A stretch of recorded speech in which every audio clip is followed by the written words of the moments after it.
What's going on, everybody? Welcome to episode 41. Not 40, 41. 40 I part caught 3. well, like I don't know if I told you, but I told Jeff. Yeah, you told I me. caught Jeff in a mistake, which is fine, no big Yeah. deal. But it is actually episode 41 of the podcast. I'm your host Rome, alongside my co-host Dev, and also producer Jeff is here. How are you doing, Jeff? Hello, everybody. We have a largely Xbox related show here tonight. But Quite often. it's just, and a lot of people that I see on Twitter are saying this. It's just a heavy Xbox in terms of the news cycle. No, it is. Like, again, I do have a PlayStation story on here. I'm trying, but there's just nothing. They don't have PlayStation isn't doing anything. It's like that meme where like the guy's got the stick and he's like, "Come on, do something." Do something. And, like they're just not giving us anything to work with, so it's Yeah. hard to talk about PlayStation. Hopefully next year they can bounce back and we'll have stuff to talk. But again, this is the Game Room Podcast, and let's get right into the news headlines because we have a lot to go over today. Let's start off with Starfield. Number one in the headlines, it was announced that Starfield has officially passed 10 million players. I'm loving Starfield. So just an update on what I've been doing. This past week I did the Rangers faction missions. I got a really cool reward for doing it. And I'm just loving my time in Starfield. I'm scared at how big this game feels though, because I feel like I've been playing for a while. Yeah. And I just don't feel like I've even scratched the surface at all. Yeah. And it's great, but it's also terrifying because like Assassin's Creed Mirage comes out in like a week and a half, and I want to play that. And obviously like Spider-Man's coming up on the 20th, less than a month away. I want to play that. I would love to get some time on Mario Wonder. This could just be a game you come back to every now and then. I'm just not that kind of gamer though. Like I'm going to see it through. Okay. For better. Gentlemen. Yeah. Gentlemen, Starfield, Game of the Year. Hell yes, hell no, meh. I think it's in the contention. Like, is it a hell yes? This is just not the kind of year to say hell yes. I think it's such a packed year. I love this game though. I am so into it. I'm super enthralled. Unfortunately, the reviews were right about one thing, that it's like, man, like this game, however you start on it, it takes off after you get a certain amount of hours in, and like you're kind of left to your own devices, and like some of the quest lines open up and other gameplay mechanics that are still spoilery that I can't talk about open up. It's just like, I think Starfield's definitely going to win awards. I don't think it's going to win Game of the Year, like that title, but it's going to win. It's going to win something. I think that when you had it on today, you were just showing me around the ship, and the only thing I could think of was like, man, this background music for whatever town you were in, where it was like great. Yeah, I was just thinking that the whole time. I didn't say it. Yeah, I was like, this music's great. I love this game. Yeah. I really love this game. Any other year, I would like asking me that question. I don't know about this year. Yeah. And like I'm gonna see where we end in December, like when we do our post-year wrap-up stuff, and there'll be a lot of talking about that type of stuff. So I'm not gonna give you a straight-up answer now, yes or no. No, yeah, because we still got big games coming out. We still have big games coming out. And we still have another 3 months to go. Yeah. So yeah, Spider-Man's being pretty hyped up. Spider-Man's up there. Like I don't know, see what happens. But Starfield's doing really well. Go out and play it if you haven't. It's on game, obviously. What are you playing on your Switch? Well, on my Switch, number 2 in the headlines, I was playing F-Zero 99 last week, like I said. Got a couple hours in. I have not gone back to it this week because I was playing Starfield. Got back into the Starfield grind. But F-Zero 99 will be getting more tracks and new modes. Very excited about one of the concepts for the modes. The massively multiplayer racing game was a surprise release on the Switch last week, and it's now available for NSO members to play. At launch, the game only has 7 tracks from the original F-Zero, but Nintendo's Japanese website points out that more tracks will be added. Specifically, the first batch of new tracks will arrive in late September, which we're currently in, late September, and will mainly consist of tracks from the original game's Queen League, while the second batch will arrive in mid-October and mainly consist of King League tracks. However, as reported by Nintendo Life, data miner Oatmeal Dome has also discovered new modes that aren't in the game yet. The first of these is Arcade Mode, which says it adds a timer and places time gates on each track. And then the other one is called Survival, with no details given for that. I would have to assume that Survival would be, like, it's not about winning the race. It's like, just stay alive as long as you can. And I am so down to try that mode. I will absolutely be going back into Survival. So yeah, that's F-Zero. It's doing really well, and like, hey man, just telling people, If you want F-Zero to come back and keep having games, download this and support it. That's what Nintendo's looking for. Guaranteed. Number 3 on the headline. It's free to play with the subscription, right? Yeah, if you're subscribed to NSO, it is free to download and free to play. The Day Trading Doge has a great comment here. We need a gaming emote. He suggests a Doge dressed as Link, baby. Producer Jeff, take notes. We would have to get rid of one of our current emotes. So I think we could maybe look at it. We could talk about it. Yeah. But anyways, number 3 on the headline. I definitely agree with that, Doge. We definitely need that. Number 3 on the headline. Spider-Man 2 has gone gold. Official. Game launches on October 20th. Ladies and gentlemen, And they put out a the little news video is with the official. cast talking about the game and how they're excited for people to play. Again, not a lot of PlayStation. This is something. Very excited to play Spider-Man. Looks like some good things I'm here about. I can't wait to spend $70 on Spider-Man instead of Alan. Can't wait. Yeah. But yeah, so that's Spider-Man 2. Looking forward to it. You're double dipping that month, right? 2? Probably. I mean, well, yeah, I know I am because November or October, Assassin's Creed, Yeah. Spider-Man, might pick up more. Just for the sake of it. But like, yeah, that's This comment is great. what was the comment. It's like, congratulations, y'all. Meanwhile, and it shows everybody playing the game. Oh, that's hilarious. All right, number 4 on the headlines. An update coming out of EA. Criterion Studios is joining the EA Entertainment division to focus on Battlefield.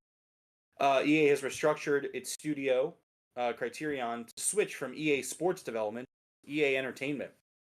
It will also continue to work on the Need for Speed series, according to Respawn co-founder Vince Zampella, who now leads EA Studios, responsible for Apex Legends, Star Wars, and Battlefield games. As we've said before, we're all in on Battlefield, he said in a blog post. Today, Criterion is added to our world-class Battlefield studios, dedicated to ushering in a new era for the franchise. The majority of the team will be working alongside DICE, Ripple Effect, and Ridgeline that are led by Brian Bead, GM of Battlefield. Criterion's experience with Battlefield, our technology, and building engaging experiences will have an immediate positive impact as we continue to work on Battlefield 2042 and continue pre-production on a connected Battlefield universe. Battlefield. Well, you know, they're not doing super hot right now. Obviously, Yeah. 2042 was a major flop, and I had a lot of expectations. I really would like to see Battlefield kind of get back on track. I heard it got better, didn't it? Maybe. I mean, they had some updates, but I don't think really it got You could've left marginally it- better based off what I yeah. heard. But it's just kind of a shame because I remember playing Battlefield 1, not the original, but like the one that came out that was World War 1. Yeah.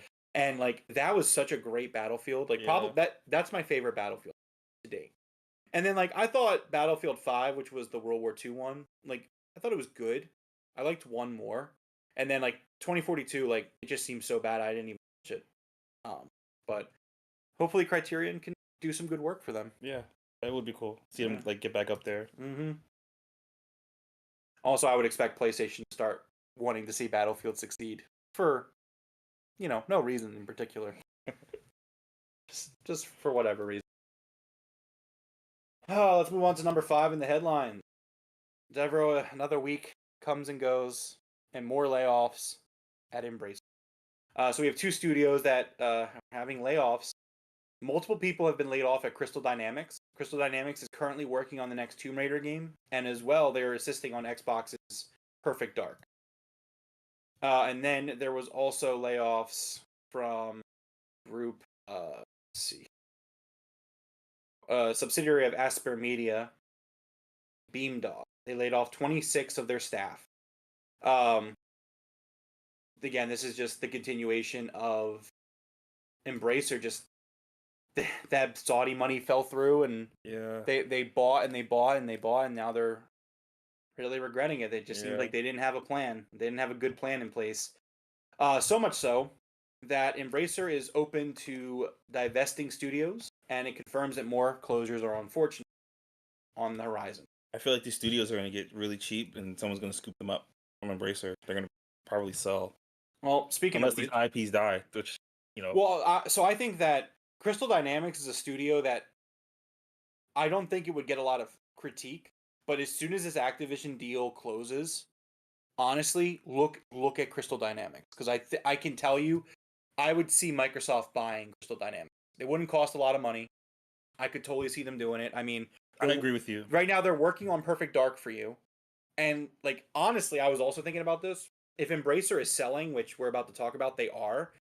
If I'm Microsoft, I'm buying Crystal Dynamics. I'm buying that Tomb Raider IP Yeah, from Embracer. yeah, that makes the most sense. It makes a lot of sense. Yeah, I mean, a lot of people look at Tomb Raider as an almost Xbox game. Yeah, almost, 'cause like I think it was a time exclusive for us. the right? reboots. The reboots Reboots were were, timed yeah. exclusive on Xbox.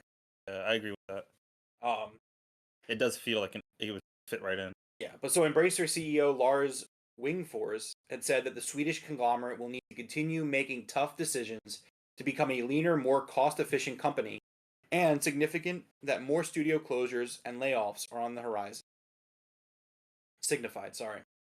Speaking during a Q&A at the company's annual general meeting, Wingfors described the decision to close studios like Campfire Cabal and Volition, downsize others, including Crystal Dynamics, Rainbow Studios, and Beamdog, as tough from many standpoints. But said the company is determined to see the process through. Ultimately, we are making decisions to either structure or downsize some teams, and there will be a few cases of closures. It's difficult and it takes time, but we announced this in June, and now we're at the end of September, and we're confident to deliver on the targets we set out for the end of the fiscal year, he added. So again, they're just making these cuts for their investors. They want the investors to feel better, which they're not going to. The investors are not going to feel better that you lost out on the billions of dollars from the Saudi entertainment. Yeah. Like, that's just factual. Notably, Wingfors claimed that when it comes to cost cutting, some outcomes are more desirable than others. Ideally, he suggested Embracer would like to find new opportunities for affected employees, even if it's outside Embracer Group, through sometimes a divestment. Speaking more on the possibility of a divestment, Wingfors said that there's currently a strong, vibrant market with a number of active players, and indicated the company might have more luck attempting to sell its more high-value asset. On the divestment side, there is a strong, vibrant market with many, many active players, both financial sponsors and big players, he continued. It's easier to run proper processes for more high-value assets than smaller assets, and I think that we have experience now as well. We can expect to hear more about Embracer's restructuring program and those studios and employees affected when the company publishes their Q2 interim report on November 16th this year. I think that would be a great idea by Embracer. Instead of just constantly letting people go and closing studios and doing this, that, and the third, sell it off. I mean, like, some people are really against it. I'm not one of those people where it's like, look, man, like, you look at the video game industry landscape and, like, let the publishers that want these developers and these IP, let them take it. Let them come in and pay you for them. Yeah. But it doesn't happen that often. That's like, I don't know. I remember how big news it was when Bungie left. They got the Destiny IP. That was huge. Yeah, I mean, that's true. That is very true. It does not happen often. You are correct. But again, I'm worried. Like, these IPs, there's a possibility that they do die. I hope not. Yeah. I would love to see Tomb Raider. I mean, somebody will buy Tomb Raider no matter what. Like, if Embracer goes out of business, somebody's gonna buy Tomb Raider. That's just but I'll have to see. Speaking of games that didn't do well, things are not going well. Glenn Schofield, the head of Striking Distance, the developers behind Callisto Protocol, Glenn is leaving Striking Distance after the first game flopped. Striking Distance Chief Operating Officer and Chief Financial Officer are also leaving the company.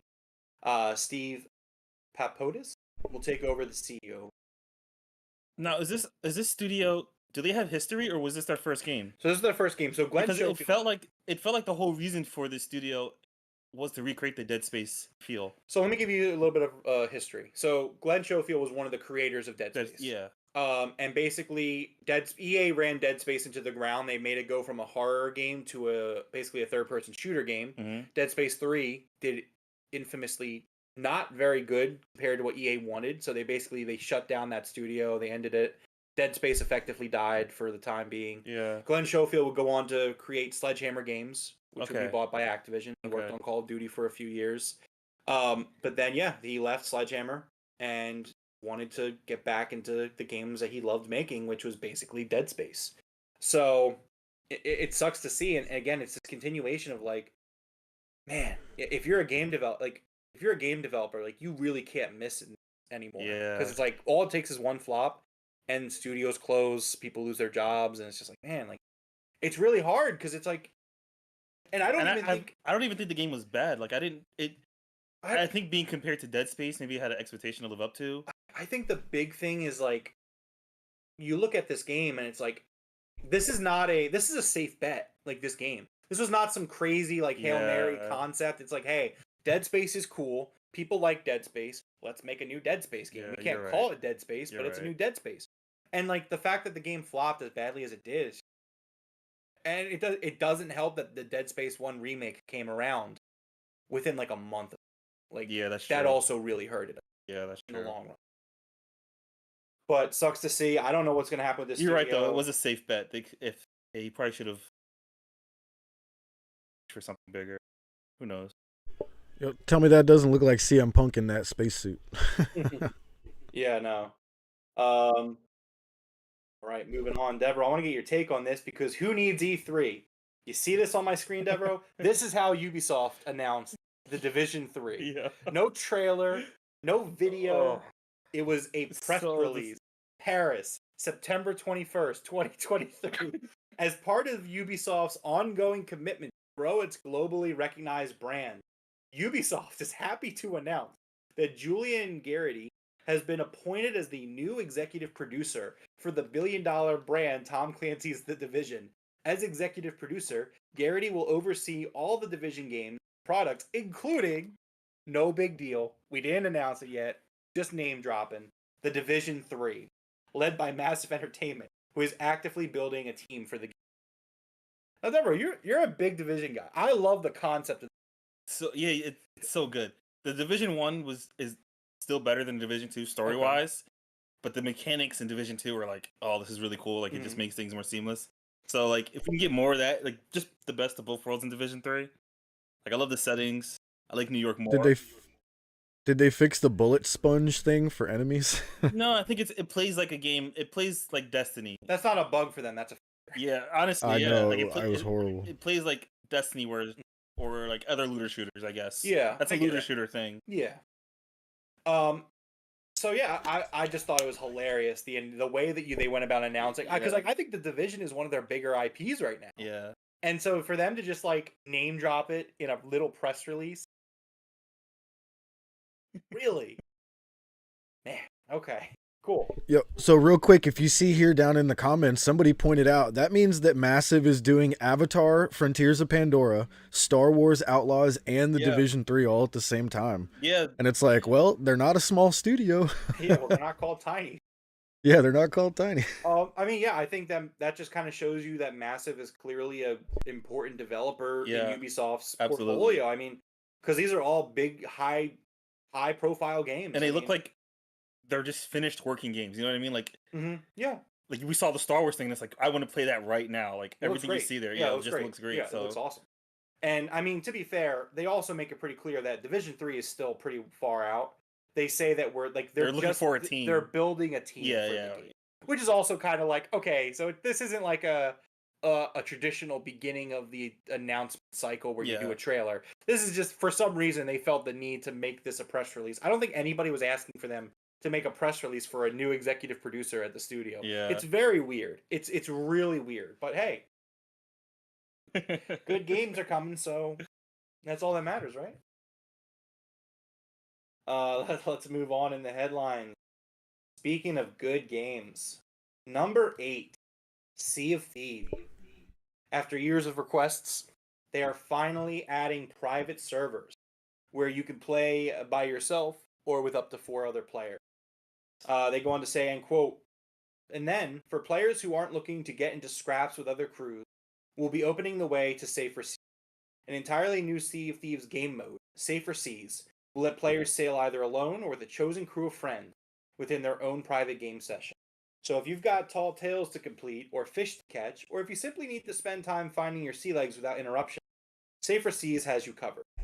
Be aware that it has its limits, though. The reduced risk is reduced rewards. and you won't be able to explore the full breadth of Sea of Thieves offerings while sailing safer seas. Yeah, sailing safer seas. The more competitive features and advanced aims of the game will remain exclusive to the classic shared world game mode that will continue to update, which will then be known as the High Seas. Sounds cool. This is like... Okay. Oh, sorry. Go ahead, Jeff. So I'm a big fan of this game, and I'm actually slightly worried about this, but the extra stuff they said at the end there, what made it seem a little bit better. But if you're taking out the small fry who hate getting, let's face it, beat up by the better players, the better players are gonna have nothing to do anymore. You know what I mean? So I'm kind of worried about that. Well, I guess that leaves. So, like, if you can play in a public server if you want to, right? Is that what they're saying? Yes. Like, it's still an option. Yeah, for sure. Okay, so like, But what I mean, it'll just be all higher level players. So maybe that'll change. Exactly, it's just going to be wolves, and that's usually the death of a game when there's no sheep left. You know what I mean? I get Jeff's point. I see where he's coming from. That's what happens to all the CODs. Once it's nothing but wolves, it's time for the next COD. You know? Yeah, I get what you said. I do get what you said. Yeah, Sea of Thieves is a long on the. Just got to get the squad together. But... If you enjoy watching Twitch streams and just sitting back and like maybe even falling asleep to it, throw on somebody playing Sea of Thieves. It is one of the funniest thing. And if it's not funny, it's at least relaxing. You know what I mean? Yeah, I've seen enough clips where I'm just like, man, this game just looks like so much fun. Yeah. I'd love to have my own ship with the boys going out on the high seas. You could just steal someone else's ship if you like it. You're like, oh, I like your ship. I'll never forget the one video. It's one of my favorite clips of all time where it's like, Captain, yes? Look! And it's like a ship just coming in. And he's like, whoa, what's going on? What's going on? I love it. And I guarantee you people probably know the clip I'm talking about because I've seen it like a million times in a million different places. If you watch one video, there is a Summit 1G video where he sneaks onto someone's ship and he keeps on drawing a wiener on their map. And they have no idea who's doing it and where it's coming from. It's the funniest thing I've ever seen. That's funny. Speaking of other things that are funny, number 9 in the headlines, Phil Spencer has gone out of his way to prove Devroro wrong once again. Oh, okay. Phil Spencer, currently in Japan for Tokyo Game Show. He goes on to say, and I quote, in turn, he was asked about larger first-party games from Japan. He says, Japanese game creators are part of Xbox Game Studios. There are titles that cannot be announced, but we are developing new games in cooperation with Japanese. Yeah. He's not proving me wrong. I know that he's saying right now that he's starting it right now. He's starting it right now. I know that it's hard for you to understand. He heard me, and now he's like, oh. I understand that it's hard for you to accept that you were wrong. How was I wrong? Because you said that Xbox doesn't need Japanese games. I didn't say that. That's what I remember you saying. No, that's not what I said. What did you say? If you love Japanese, if you are Japanese, I've said it like 20 times. How do you not hear me every single time I say it? I do hear you. That's why if you play Japanese games primarily, you have a PS5. That's all I said. That's all I said. That is exactly what I said every single time we have this conversation. It's the first thing I say every time we have this conversation. Jeff, do you smell that? It smells like copium. Go back and find a clip of me saying this again. What's up to Ty in the chat? It says Liza P was on Game Pass with a good follow-up to Starfield, Payday, and also Party Animals. Yeah, it was a hell of a week this past week for Game Pass. But anyways, sorry, Devroro. Just take the L. It's okay. All right. Just like a game. All right. Okay. It'll shut you up. More on Devroro taking the L's with Japanese game development. Number 10. You want me to be wrong so much. I don't want to be like you. I want you to be right. I want you to be right. I was right. Not right. I said it 30 times. If you play Japanese games, if that's your primary thing, you have a PS5. The same way if you play shooters primarily. It's just necessarily true. It is though. For other parties. Right now, PlayStation fanboys are like, what about my Call of Duty? Oh yeah, I know that, but I'm just talking about from the history of it. When Xbox Live came to Xbox, games like shooters especially became huge. And if you liked shooters primarily, you played on Xbox. That was just the console to go to. That's why the Xbox 360 era was amazing. Okay. Prove me wrong. Say I'm wrong. You're wrong. Okay. Get him, Dev. Number 10 headlines. Ty said he's saying the right things now about first party games. Good. Again, I feel this should have come a bit earlier, but all good. Yeah. Right the ship, man. That's all that matters.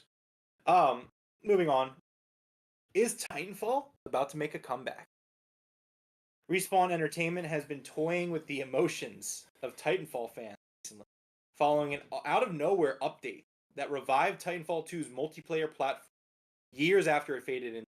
Yeah. Not only that, but the team made several changes and introduced a series of Easter eggs, bringing many to believe that a reveal for Titanfall 3 might be on the horizon. Most recently, Battle Royale, please. Respawn added a strange and mysterious new game mode to Titanfall 2. It's so bizarre, it doesn't even have a name. It's just titled ... And there's a description that accompanies the mode. It says, "Your rockets will blot out the sun." Now, clearly, as this article also goes on to say, this is a reference to the movie 300. Yeah. There's nothing else that could really take away from it. It's the latest in a long line of changes that have been introduced to Titanfall 2's ecosystem in recent weeks that is leaving fans equal parts excited and bewildered. These changes included bringing all the servers back online, making private matches more accessible, amending the layout of some maps, fixing exploits, and adding Easter eggs and new weapons. Deborah, this sounds like Titanfall 3's. Yeah. Yes. Yeah. Titanfall is probably one of the last new, fresh new IPs that I was so just obsessed. Now, do you think it comes back with a story mode? I would hope so, but I'd be okay if it didn't. Yeah, I think it's gonna come back as like an Apex Legends sister.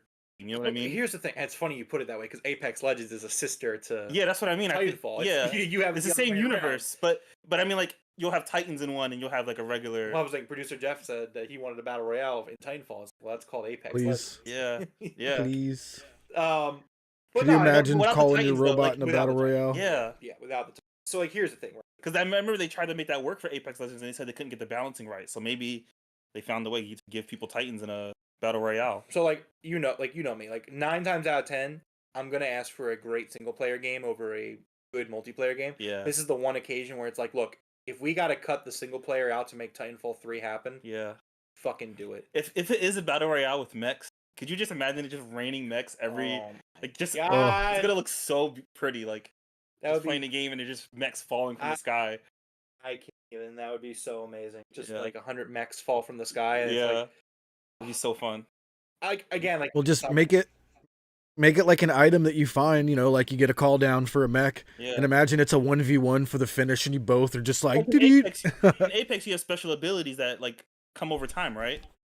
Yeah. So it could be like that. It could be on a timer and maybe kills shorten a timer or something like that. I'm of the opinion that if they don't want to compete with Apex, because that would be inter-studio competition. Yeah. I don't even need it to be a battle royale, but that Titanfall gameplay is so good. That gameplay loop, that multiplayer gameplay loop of everyone having your own Titan and building your Titan. Yeah, because it's you lose your Titan for that game doesn't mean it's the end of the game. You're still needed to go out there and fight in this war zone. Yeah. It's just it was just really fun because there are a lot of indoor battles where person to person. Yeah. When you get outside, you get into your mech and now it's a whole other game. Yeah. It's just. I love Titanfall. I fell in love with Titanfall when it came out, the first one. We played that. You remember that, right? We picked it up. Me, you, Forrest, and Austin all played that. Yeah, we all. It was amazing. That was the only time I think. That was the only time that all 4 of us could get on the same page about a game. It just never happened. Yeah, it never happened. It's the launch for. It's like Austin and I were always gear heads, and then you and I were always like Halo or and then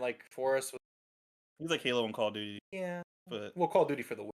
Yeah, it's true though. No, it is. Are we wrong, Forrest? Forrest, are we wrong? No, we're not wrong. This guy used to be like, "Oh, what are you doing this afternoon?" I was like, "I'm gonna go and play Call of Duty." I was like, "Yeah, me too." And that's the Wii. He had the Wii Zapper. Yeah. I mean, I have the Wii Zapper too, but I bought it because I wanted to play GoldenEye remake, thinking that it was gonna be good, and then it wasn't because it wasn't actually GoldenEye. But that's neither here. Anyways, hopefully we get more from Titanfall. I think we will. Let's get an update in on Unity. Real quick with Ty in the chat, says the funny thing about Titanfall is people blame EA for not getting Titanfall 3, but it was Respawn that went behind EA's back and made Apex Legends. EA had no idea. I think that I don't think it's a slap on her because I don't think it's exactly only because even though they went behind their back, Apex Legends made EA a lot of money. Yeah. I remember when the game just dropped. I think there was no trailer or release date for it, right? It was just hey, this game's coming out, and it was such a crazy thing because they the news broke a day before. It's something called Apex Legends is coming out. Yeah, the day before people found out through a leak. It was just like, that's insane. Mm-hmm. And it made them so much money. So I don't know if you can be like. And the next day, all the big streamers were streaming it. It was like one of the best ways of releasing a game I've ever seen. I think maybe the success of Apex Legends probably killed Titanfall a little bit. It became so successful and made so much money that they had to push off Titanfall. Yeah, I agree. It's probably like the GTA thing, you know? Yeah, it's not for the best, but it is what it is. All right, let's get an update going on Unity. We talked about pretty good detail last week about the fees and them walking it back and all that. Well, Unity has walked back the parts of its new runtime fee policy, which would have charged game developers per game install. Now, users of Unity Personal or Plus will not be charged. Those using Pro or Enterprise can opt for a 2.5 revenue share instead, and only upcoming versions of Unity will apply the fee. In an open letter, Unity Create lead Mark Witten outlined the changes. The runtime fee policy will start only with the next long-term support version of Unity, which will launch in 2024. Any games made with prior versions of Unity, including the current 2022 LTS, will not be charged. Only games made with Unity Pro or Enterprise levels will be eligible for the free, and no game with less than $1 million in trailing 12-month revenue will be charged any additional fee. Any developer that would charge the runtime fee can opt instead for a 2.5% revenue share. Developers will always be billed the lesser of the two potential fees. Unity has also changed the language from installs to initial engagements. According to Unity, this means that the moment that a distinct end user successfully and legitimately acquires, downloads, or engages with a game powered by the Unity runtime for the first time in a distribution channel. Additionally, the basis for the runtime fee will be self-reported rather than gathered by Unity itself. How exactly self-reporting will work is still unclear, but Unity promised in a Q&A that we will work with customers and partners to develop tools and processes to make this as easy as possible for customers. If developers don't self-report, Unity will gather its own data from the service that developer has used. As part of the open letter, Witten apologized for the confusion and controversy. He wrote, "I want to start with simply this. We're sorry. We should have spoken with more of you, and we should have incorporated more of your feedback before announcing our new runtime policy. Our goal with this policy is to ensure we can continue to support you today and tomorrow and keep deeply investing in our game engine. You are what makes Unity great, and we know we need to listen to work hard to earn your trust." Reactions from game developers have ranged from relief to continued frustration. Developer and consultant Rami Ismail said on Twitter, "You know what? On first glance, I think this works. It's effectively a 2.5% revenue share for $1 million a year plus P/Y earner. No retroactivity left, LTS stability, no black box data. Yeah, I think that works for every..." Not every developer is as optimistic, though. Many have continued to express concerns. Some developers, such as Gloomwood dev Dylan Rogers, stated that the changes have not repaired trust. Rogers elaborated on Twitter, "You can't promise away the notion you won't quietly remove important clauses from the TOS after you've already tried it. That damage is permanent." Yeah, I mean, it's kind of rough. I think this is going to continue to be a big blow for Unity, even if they're making this change. I think people are going to forget about it. I think Unity will be fine. They'll probably lose a lot of developers, but Maybe in the long run, I think they'll be okay. Yeah, there's going to be Go ahead. There's going to be a massive drop off on how many people use 2024 compared to 2022. I agree. Yeah. Maybe 2025 will go back up, but yeah, I think it'll be a hard hit, but people are saying that they did the initial one to shock value, so that when this one is the one that they wanted to do. Maybe. I don't know about that. I don't know how much I believe. I don't know. The initial one was ridiculous. You remember everyone was saying it's crazy to think. Ty says if Robert has such a problem with it, then he should move to Unreal and stop crying. I mean, yeah, I think a lot of people are going to move to Unreal. I think that's going to happen. Yeah, I think so too. But it is what it and is. just other engines. There's so many options out there. So yeah. All right. Move on. Number 12. Star Wars and I haven't played the second one. But Star Wars Jedi 3 has been confirmed. The actor behind the character Cal Kestis has confirmed that Star Wars Jedi 3 is currently in development. Cameron Monaghan spilled the beans during an Akala Comic Con panel where he said, "We're working on a third, and we're in the process of doing that right now." He continued that it's a big undertaking, and there have been some conversations so far. But hopefully when all things are said and done, we'll be able to go in and make something really. I haven't played Jedi Survivor yet. These games are so good. These games... They are. They really are. They remind me of the Tomb Raider game. They play in that same... Like, you get a mini-map, and you just explore, and just, like... Well, I played a lot of the first camps. Yeah, and it's so... Like, I just love... And these guys are just banging out, like, bangers, you know, like... Yeah. They're already working on the third one right after the second. I mean... You love to see it. Yeah, you do. You really do. I love that Star Wars is great again. Yeah. You know, it's just like... We went so long... Like, when they first signed those exclusive deal with EA, and, like, for, like... It was, like, what? 9 years? Yeah. And all we really had to show for it was, like, 2 Battlefront games, which were, like, not fully... I think they were great games. Don't get me wrong. I think the gameplay was great. Yeah, but, like, both games were marred. Like, the first one didn't feel like a full product. It felt content light, and then the second one it had the whole controversy. Which kind of really killed the buzz of the game. Yeah, but I think after they get over that hump, they're still great, like 10 out of 10 games. Great. But they were the only studio that could make, you know, Star Wars games, and now everyone's making them. Yeah, Ubisoft has one coming out. Like, Star Wars fans are eating good, man. Yeah. I gotta do a Star Wars marathon. And you know what happened? I mentioned this on the Broken Tables podcast the other day. But so the Friday Night Rampage AEW show ended, right? And TNT is, outside of sports, basically a movie channel. And so I'm watching Rampage. We weren't doing a podcast because we don't do the Friday shows. And, like, I'm just sitting there. It's 11 o'clock at night. And, like, Lucasfilm Limited comes on the TV. And I'm like, oh, it's Star Wars. What Star Wars is playing? And it was Rogue One. And, like, I love Rogue One so much. Yeah. It is such a phenomenal movie. That's why I think I told you guys, like, I want to go see the creator because the same director who did Rogue One did that movie. Yeah. Like, it's such a good Star Wars, like, story. It's so good. So I ended up watching Rogue One after Rampage. And it was the TV version. So we're talking, like, commercials. Like, I was legitimately, like, I was so into it. I was like, you know what? I'm going to sit through this commercial. You could have you could have gotten the DVD. Oh, I could have. I could have gotten the DVD. I could have gone on Disney Plus, and it would have saved time in the long run. Yeah. But I was just so into it. I was like, I'm just going to watch the commercials. Commercials came on. I opened up Twitter. I was just, like, scrolling Twitter for, like, 90 seconds. That's great. Movie's back. And because of all the commercials, the movie ended up being, like, 3.5 hours long. I was like, oh shit, I gotta go to bed. I have work in the morning. That's great. I love Star Wars, man. I really want to get caught up and do, like, a marathon of all the Star Wars. Hopefully someday I will. But I still need to play Jedi Survivor. Yeah.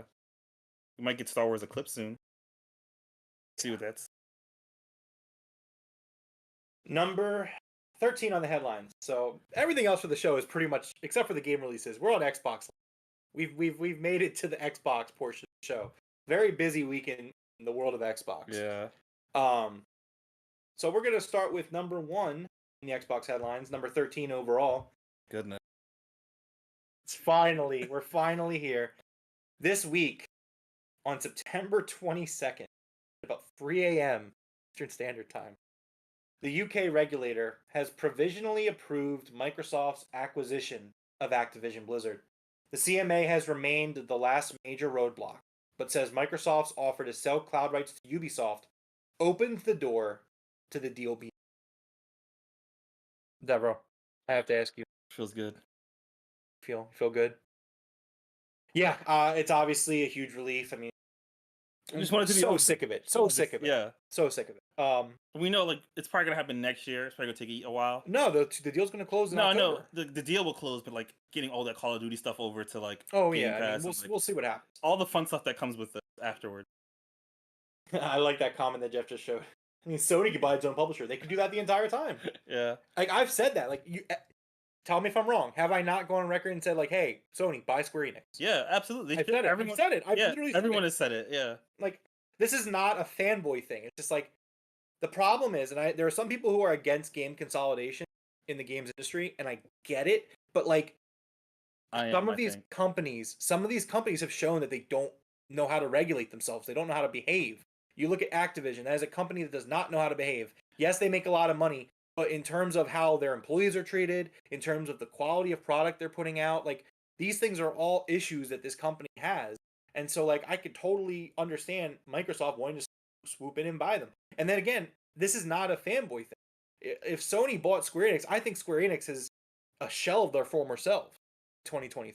I think that yes, they have great titles like Final Fantasy Remake and Mario RPG Remake. I realize that those are both remakes, even though Final Fantasy is really a remake. But like, for every Final Fantasy VII Rebirth or every Mario RPG, there's like 5 stars. And we can disagree on that. That's fine. We don't have to agree. But at the end of the day, I think Square Enix is clearly seeing them like they're not doing well. They lost $2 billion in market value. So like, yes, I'm okay with the big three specifically. Like, I don't want to see like EA buy Ubisoft. I don't want to see that.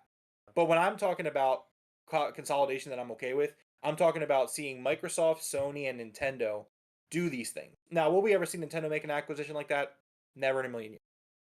Nintendo would have bought Sega by now. If that was, Sega. It would have been Sega. It would have bought Game Freak. They would have bought out Game Freak, probably. I mean, they don't need to buy out Game Freak, but they could have. Yeah. I think Pokemon would go up in quality if they bought out Game Freak. That it would go up in so like it would look like a Mario Odyssey. Could you imagine that? Polished. Yeah. Whew, boy. It'd be insane. But yeah, you know, it's like, look, man, I get it, and like, it's not even overlooking anything. Consolidation Just in keep some grinding ways, like, it could be for the better, and I think that Microsoft buying Activision makes a lot of sense for both companies. I think the customer at the end of the day wins out, and that's what matters. It is scary because even though they are bigger companies, they can still. We're seeing what's happening with Embracer. I know these are way bigger companies, but it can still happen to them. They can still get overwhelmed.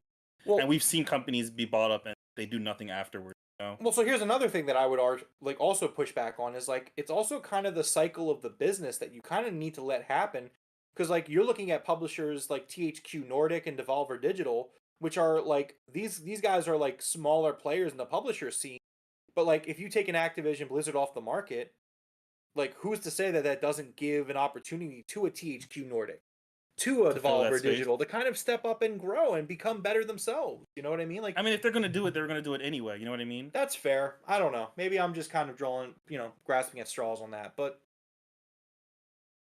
so anyways, the CMA did approve the deal preliminary. This is not a final approval.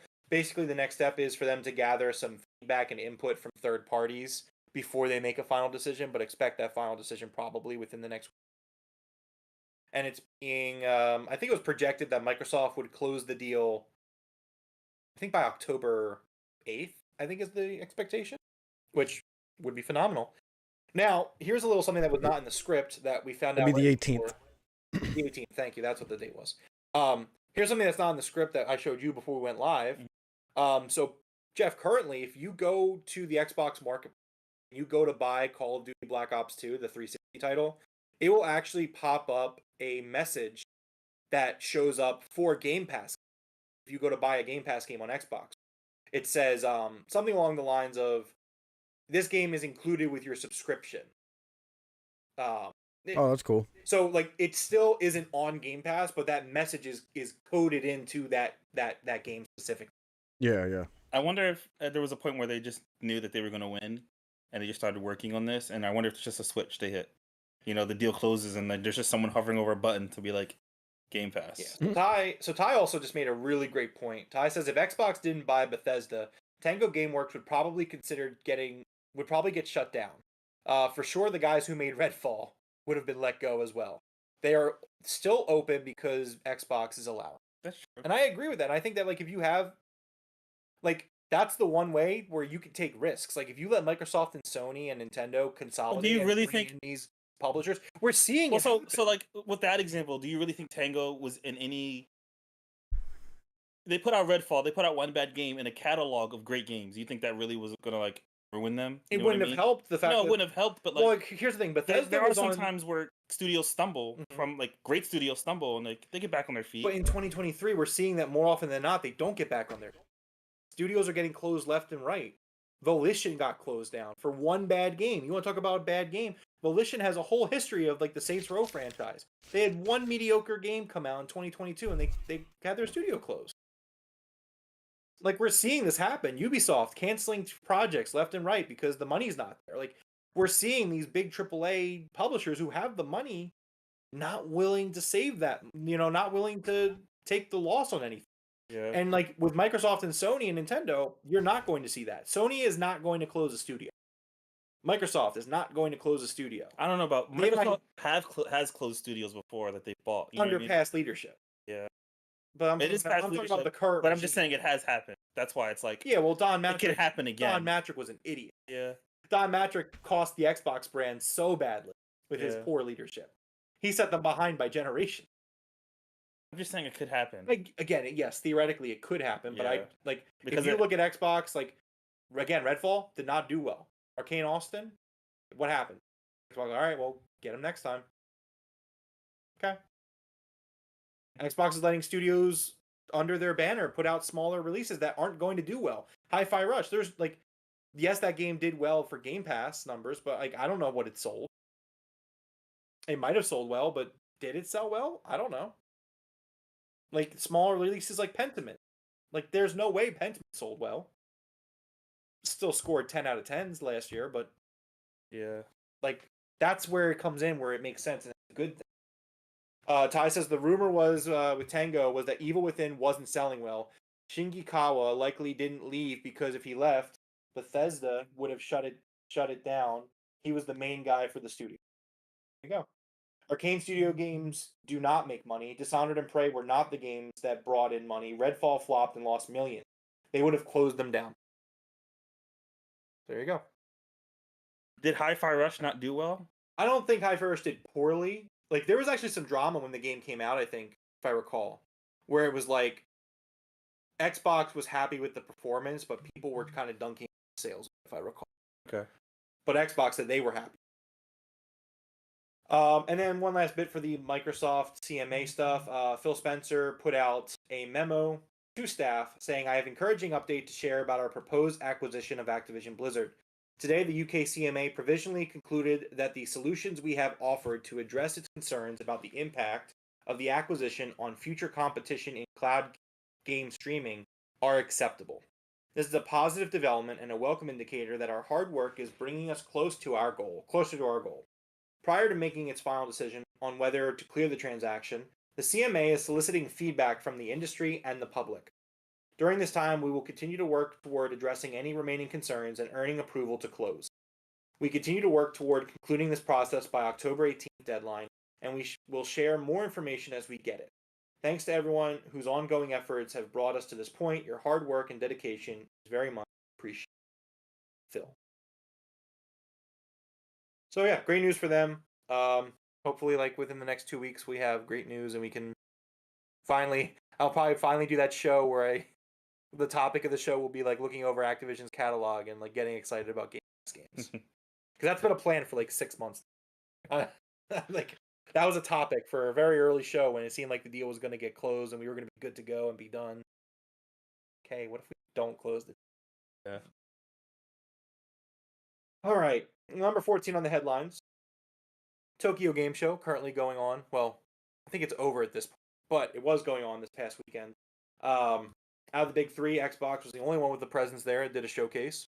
And we're just going to run through some things, give some thoughts. It's going to be kind of a very quick run through. They started with an Ori, Will of the Wisps, Party Animals crossover. Yeah. Looks like cool, makes sense. We got an announcement from Capcom that the Ace Attorney Phoenix Wright trilogy is for that one, coming to Game Pass in 2 days. Yeah, I'm actually really excited about that one. I was too, because it's on my bucket list. I've never played. I want to play these. Yeah. And they also announced that Apollo Justice trilogy, which I believe is the next 3 games in that series, are coming to Xbox and Windows early 2024. So I'm very excited to play that on Game Pass in 2 days. Yeah. Will I get to it in 2 days? No, but the dream is there. Yeah. Next up, we saw Pal World, aka Pokemon with Guns. Yep. Okay, so here's the thing. I'm watching this. The game doesn't look bad. It looks really good. Yeah. Now, did you watch this showcase? Yeah, I did watch the showcase. Okay, good. Just want to make sure. It was funny because I actually was driving to work when I was watching it because I had work at 6 that day. So I actually was up and watching it live. Yeah, I know, it was hilarious. But so this looks really good. Yeah. And I don't know if it's been announced for PlayStation yet. It would be such a big get for Xbox if this was exclusive for them. Yeah. Because this game looks really, really good. That's crazy. It hasn't been announced for PlayStation. I don't think it has been. Okay. It's only been seen at Xbox Showcase. Is this a Game Pass game? I don't know. Okay. I don't remember. It's not in my notes that it is. But it's coming in 2024. So yeah, the we'll game have to looks see. really good. So So Phil Spencer next comes up and he says that PC Game Pass users in Asia have more than quadrupled. yeah, we heard that Xbox Series S sold like crazy in Japan. It was the best selling console for a while in Japan, which is crazy. Well, what was interesting was that if you look at it, right, this showcase, there was so many times where it was like PC Game Pass, PC Game Pass, PC Game Pass. And it's like, okay, it makes sense that they're pushing PC right now so heavily when you tell me that your PC user base has quadrupled in size. Oh yeah, you're right. Because like if you go back and watch this, like all the sizzle reels, it's not about Game Pass Ultimate, it's about PC games. And now, like, mind you, all of these announcements are also for Xbox and the console and Game Pass.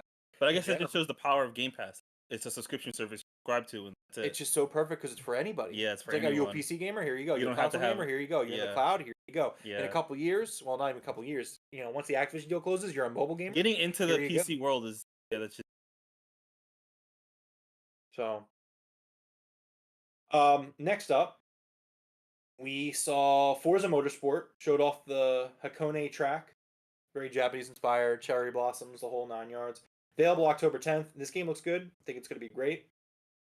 Next up, we saw Persona Tactica. Got some talk from the developer. Game comes out November 17th on Game Pass. Well, with Game Pass.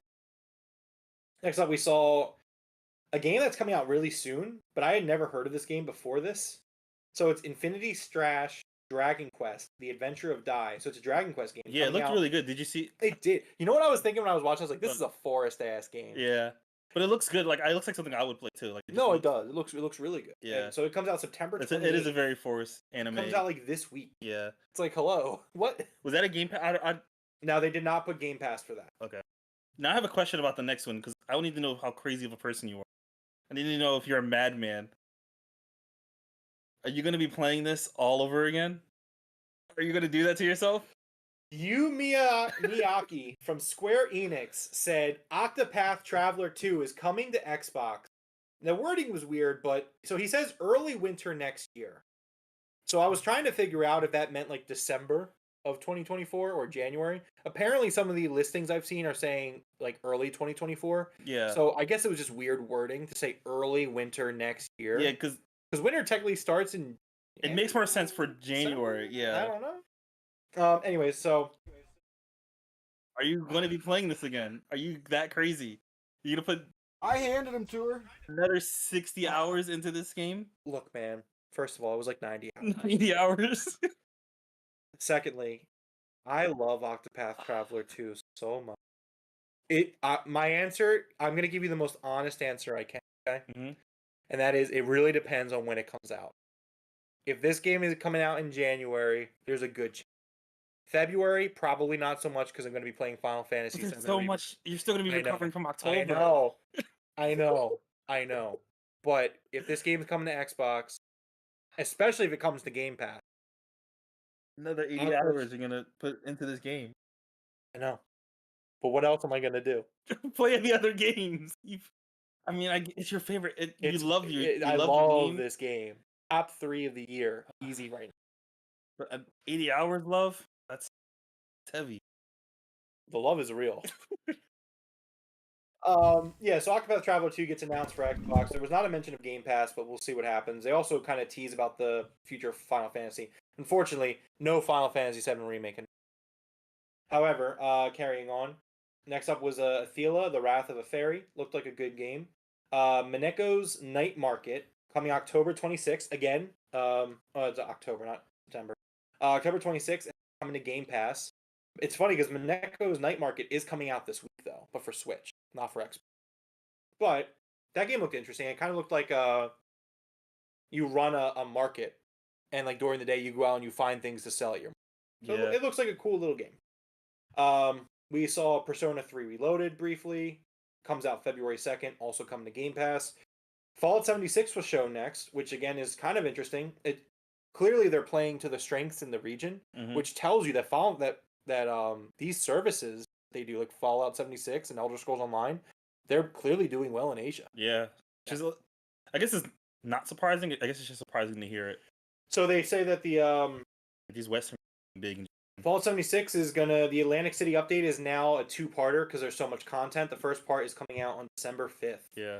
Afterwards, they showed Wolong Fallen Dynasty, Conqueror of Jiangdong DLC coming out this week, September 27th.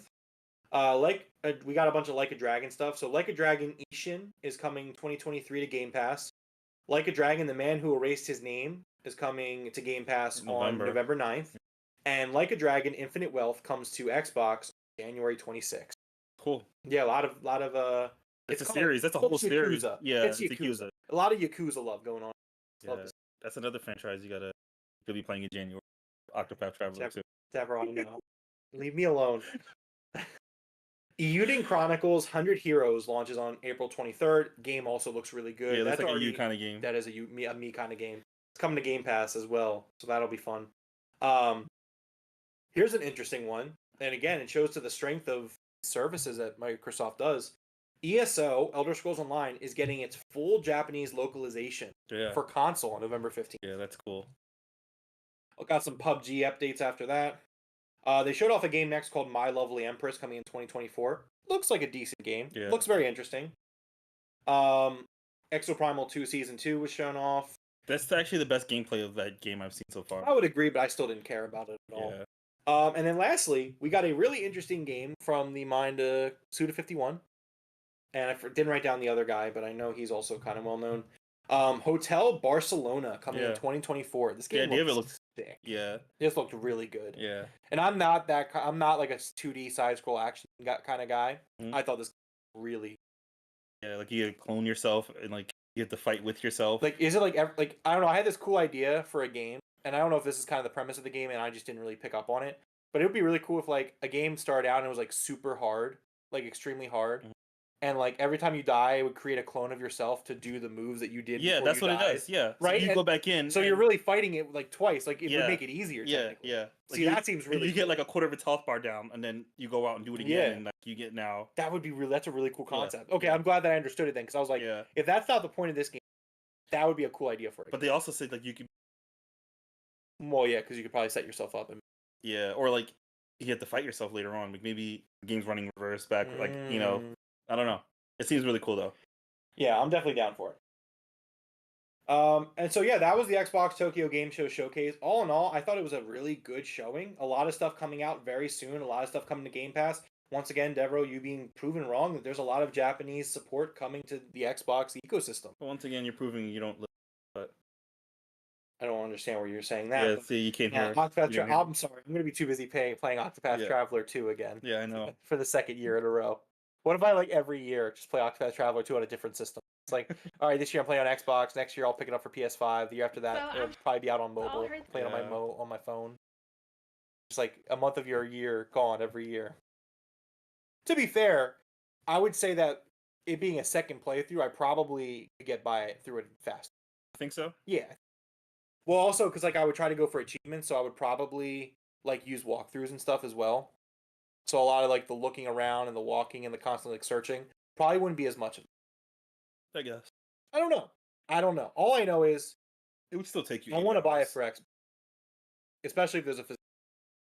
I have a physical copy of it. I love this.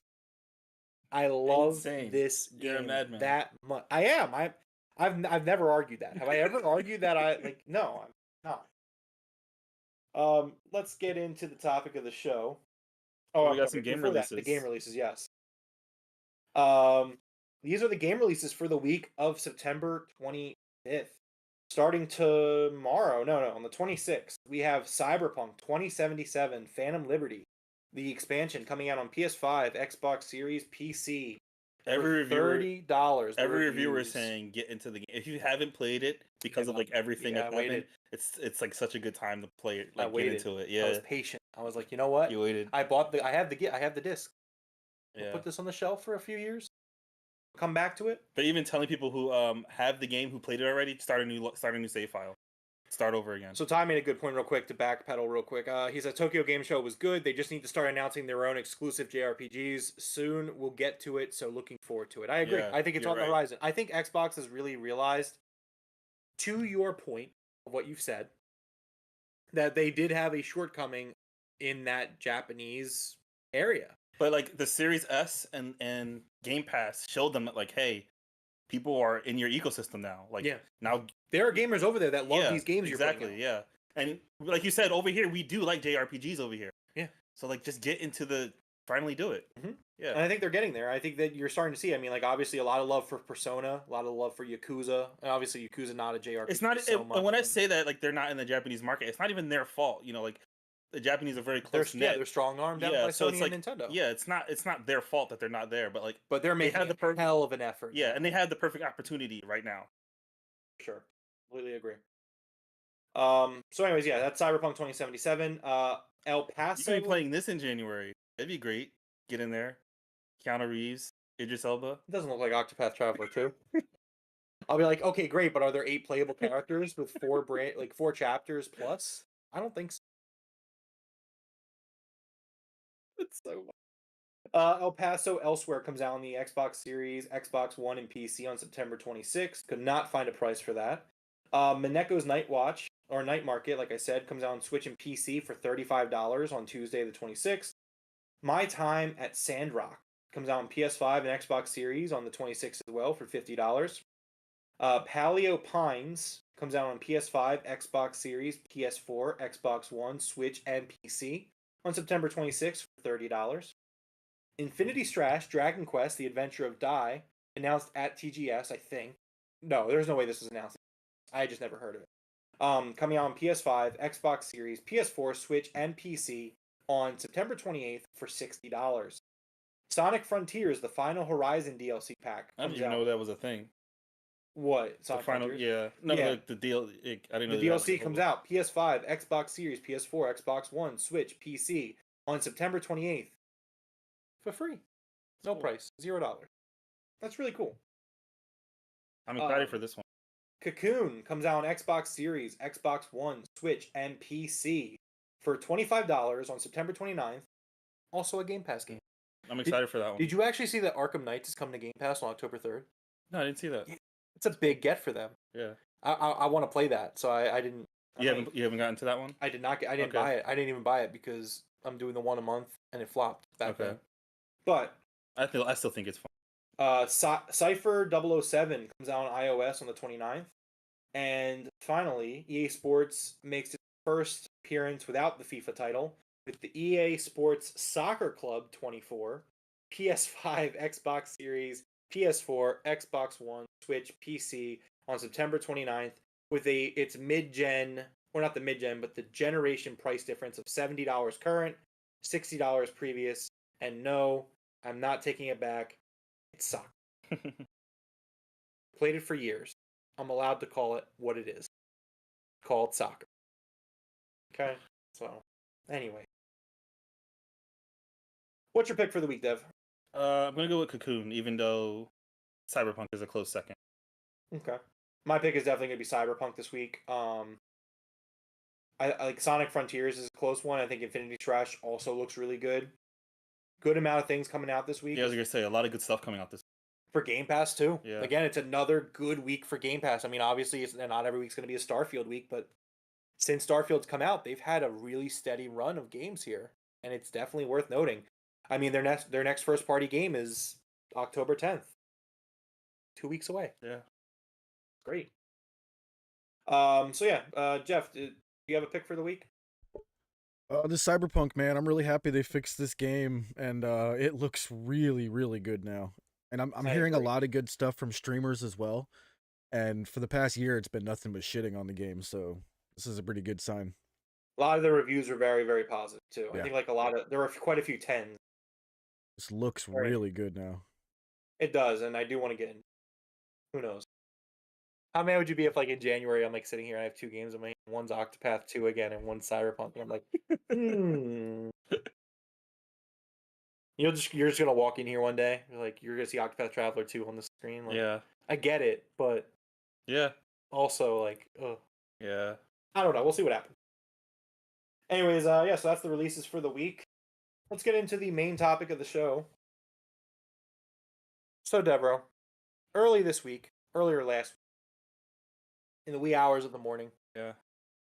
Microsoft lawyers made a bit of a boo boo. I heard it was part of the AI development team. They're the ones that did it. Was it? Yeah. Really? Yeah. No, I thought it was the lawyers. But it was like the lawyers. Well, no, they have watermarks on the files, and there was the lawyers' watermark.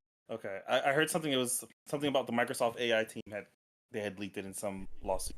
I didn't hear anything about Yeah. it. Well, based off the story I had heard, it was side note, Xbox won't win Game of the Year, but this has to be their best year in a very long time. First-party output is good. Game Pass games have been consistent and good.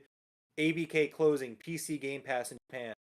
Ty, I think it would be a really cool idea maybe to get you back on here when we do our end-of-the-year report card. I think that would be a really fun episode.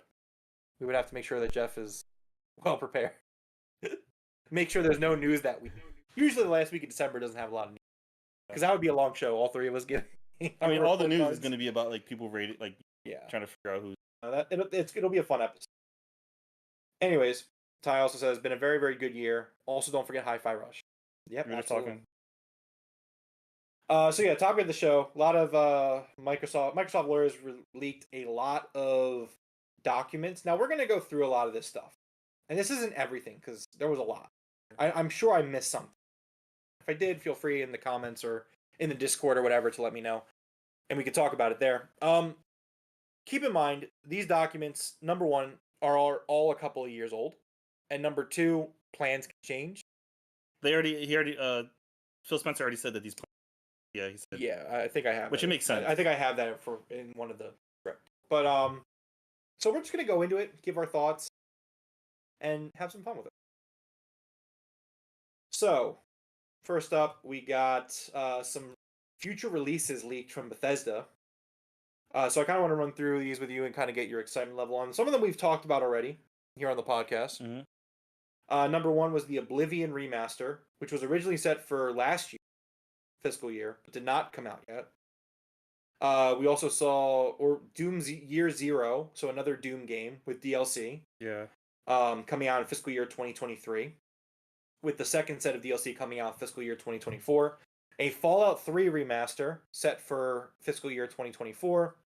A sequel to Ghostwire Tokyo, fiscal year 2024, and Dishonored 3, also fiscal year 2024.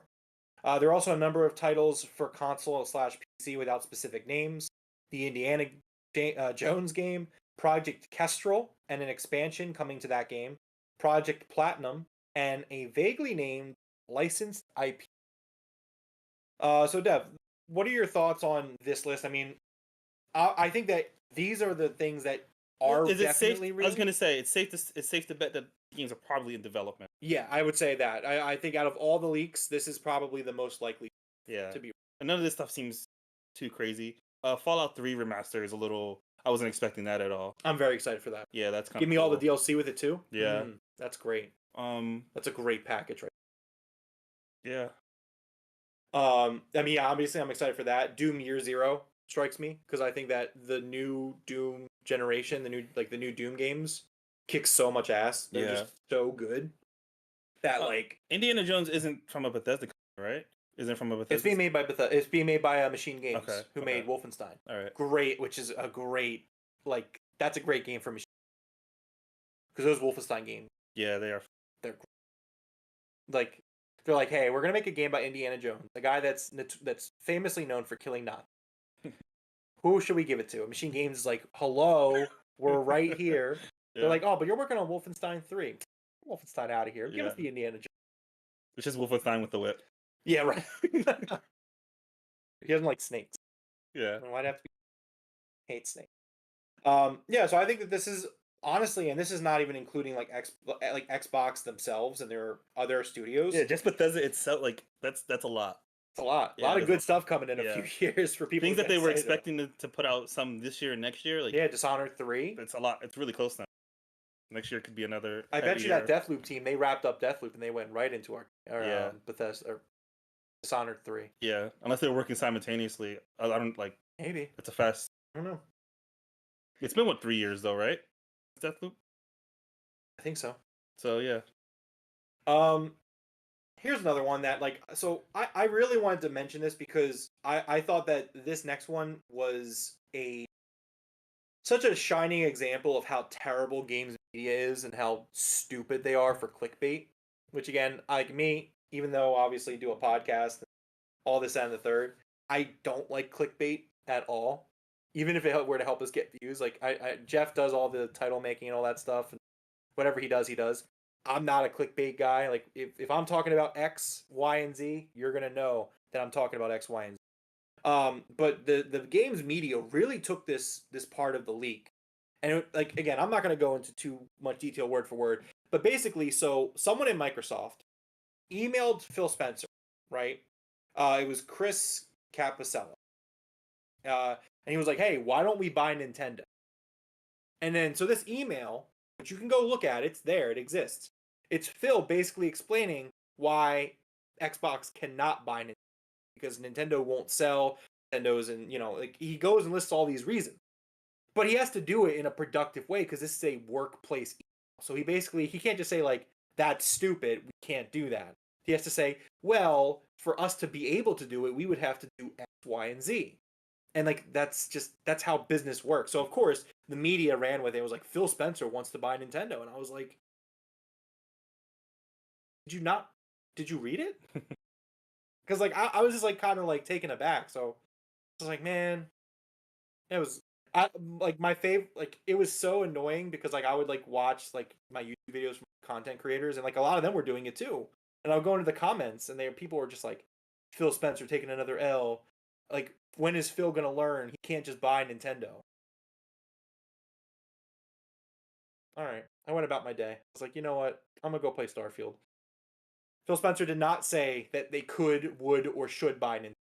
It did feel like I didn't read the letter, so I kind of saw. I guess I fell for like whatever the media because it did feel like it was like. Well, so like he was getting Nintendo would be the get of a generation. He says that it would be a career-defining moment. Yes, it would be a career-defining moment if I bought Nintendo. Oh, absolutely, yeah. Like, yes, that's what he's saying. Like, you'd be like, he's like, I totally agree that Nintendo is the prime asset for us gaming. Yeah. Like, that's not him saying. Like, he's not the one saying that like we should buy Nintendo. He's not like, hey, we're working on this, or hey, like let's do this. Because I remember when we talked. I don't even think we were doing the podcast at the time, but. They got laughed out of the room, remember? Yeah, they did. When Xbox first started, they wanted to buy Nintendo. Nintendo laughed them out of the room. Yeah. Again, it's just like, but like here, like even this last part I will read this last part. Phil says, I love this discussion and value you looking at the opportunity. At some point, getting Nintendo would be a career moment. And I honestly believe a good move for both companies. It's just taking a long time for Nintendo to see that their future exists off their own hardware. A long time with 4 dots and a smiley face. Like, he's just like, that's basically him being like, hey, thanks for thinking of this. Get back out there, sport. Appreciate the input. Corporate synergy. Like, I don't know. I guess it could be taken both ways. I don't like. Yeah, it's just crazy because it's like, I would say like, look, man, read the letter. Like, it's just not. It's I don't know. I just feel like it's taken really out of. That's how. I can see it both ways. I don't know. Is there really a rumor that Nintendo's trying to buy Xbox? No. There was rumors that Xbox is going to buy Nintendo. No, so if you look at the first comment there by Chase Berry, it says, rumor has it that Nintendo is in the works to buy out Xbox from Microsoft. Again, and I'm like, what? Stupid. Again, like the media and like console fanboys and the console warriors, like they really took and ran this story into the fucking ground where I was just like, man, there is so much interesting stuff that came out of this leak, and this is the thing that was getting traction. Okay, great. Moving on, just a quick little quote that I thought was interesting. Really kind of like the self-awareness from Phil Spencer. So in regards to last year, when there was that 16-month gap between Halo Infinite and their next AAA game, Phil goes on in internal emails to refer to it as a disaster. He says, we keep talking about a bit about AAA, quarter in the service, and it feels like we are likely we are likely to go through a gap of almost 16 months between big exclusive launches on our platform. Halo Infinite being our last on December 8th, 2021. This is really a disaster situation for us, given we've invested in content across studios at our GP Content Fund. We need to learn from this and build a plan forward. I just thought it was an interesting little thing that came out of the leaks that was getting a little bit of traction. And it was good to see kind of Phil really kind of look at it and have that self-awareness. There's also like a follow-up quote, and it's just like some of it's a little kind of shitty because obviously Redfall flopped. But he says like, now let's roll up our sleeves and get planning on the next 2 years of games. First, we need to build an accurate list of new game launches that are coming in the next 24 months with expected dates. For now, I don't want to litter this list with content updates or seasons for existing games. We need launch. Let's build this across first party, second party, and third party, looking at Game Pass. I think we're going to see that our next big game launch is Redfall, hopefully. Which, unfortunately... yeah, didn't work so well in retrospect. But, his observation was correct. Their next first party game was Redfall. Yeah, I think a lot of people agreed with Phil Spencer when he said this. So Ty says, at Devroro, it can't be taking both ways. If the opportunity was there to buy Nintendo, Xbox would buy. But so would Sony. And everyone else, really. Oh, it's not even like the opportunity's not there, but they're talking about it. You know what I mean? Like, they're discussing buying Nintendo. Mm-hmm. That's the part that I said it was like, it can be taken. Because, like, again, I think it's ridiculous. I don't think you can do it. But, like, they had a discussion about it. People were taking it. That's why it's being hyped up so much. Yeah. All right. So next up, let's get into some of the more dicey stuff. So Xbox, despite what Phil Spencer has said, Xbox apparently has some plans for mid-gen updates. Projects Brooklyn, Elwood are expected next year. I think you kind of, when you're a leader of a company, you kind of have to lie about. Yeah, you do. Yeah. I'm not giving Phil shit. Yeah, like a lot of people will. Yeah, I'm not. No, you can't. Nintendo does it to our face every generation. It was like, oh, you like Paper Mario? Yeah. Then they release it, and then like, you turn around and like, what? Yeah. So it's like you kind of have to lie. So it's. I don't know. I don't know if he's getting shit for that. Yeah. So Microsoft is reportedly planning to release refreshed versions of its Xbox Series consoles in 2024. Yeah. Eurogamer found the details in court documents released after the Xbox firm's recent legal battle against the FTC. I actually have a question for you and Ty. Okay. About this. Should I keep going? Or? Yeah, go ahead. Okay. The refresh for Xbox Series X and the higher-end model is shown to have a cylindrical design, unlike its forebear. Will not have a disk drive. So this is Project Brooklyn, and you can look at the image. Codename Brooklyn, the device's internal storage will be expanded to 2 terabytes with faster Wi-Fi and reduced power. It's expected to launch in October 2024 for $499 US, the same price as the Xbox Series X. Meanwhile, the Xbox Series S refresh, codenamed Elwood, will have the same form factor as Microsoft's lower-priced console, with faster Wi-Fi, reduced power, and 1 terabyte of internal storage, which is the same as the carbon black version of the console that launched just ahead of Starfield. It's going to be due out in August of 2024, $299. A 2024 release date for these devices would put them midway between the Series X and S launch, 2020, and reports of the next consoles coming out 2028. Both consoles will be packed with an all-new, more immersive controller, which has also been revealed in the internal document. I'm really excited for that. I am too. Codenamed Sebel, formerly known as the Xbox Universal Controller, it will have a swappable rechargeable battery and will be constructed from recycled materials to reduce waste, Eurogamer reports. Other new features include haptic feedback, that's the big one for me. Yeah. And an accelerometer, which is also really great. Yeah. Modular thumbsticks, and a sleep mode that lets users turn it on by simply picking it up.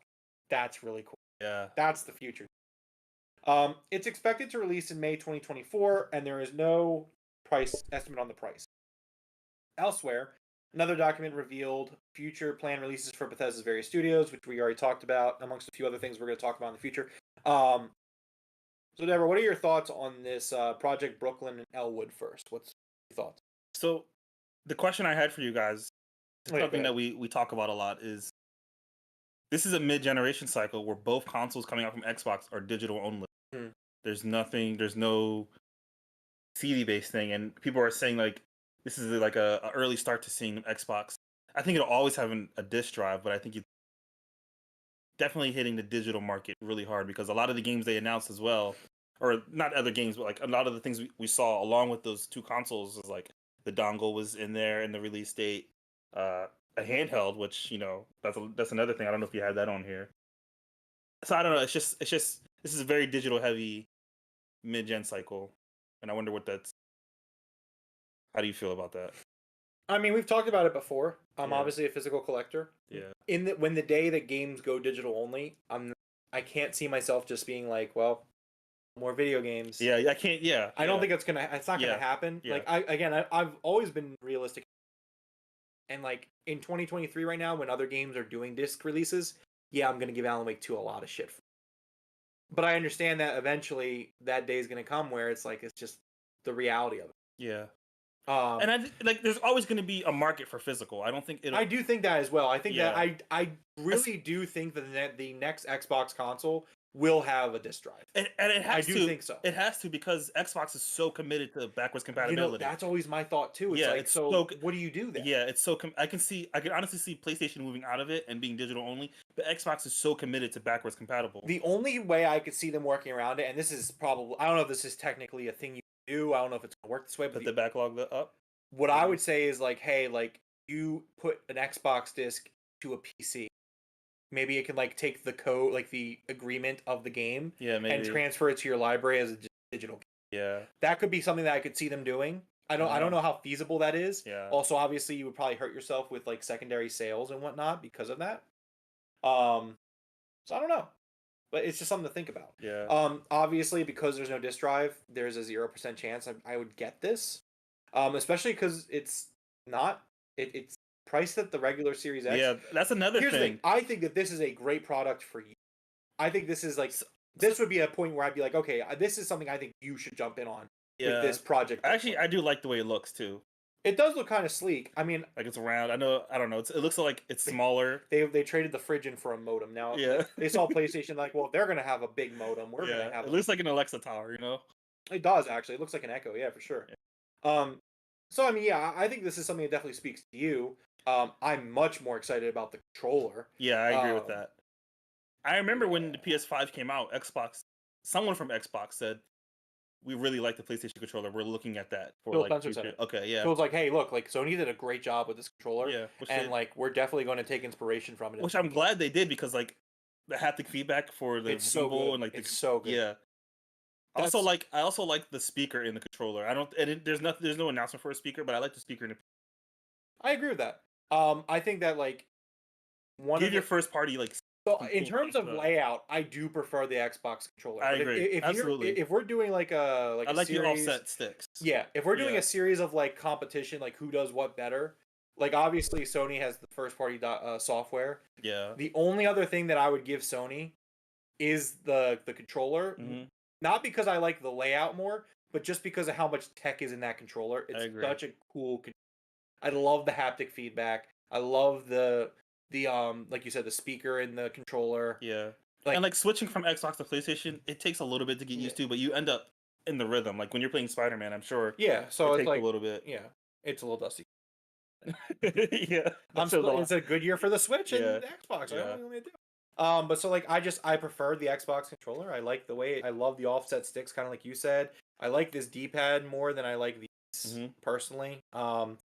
This is a better controller, but in terms of the technology, like PS5 DualSense is better than the Xbox.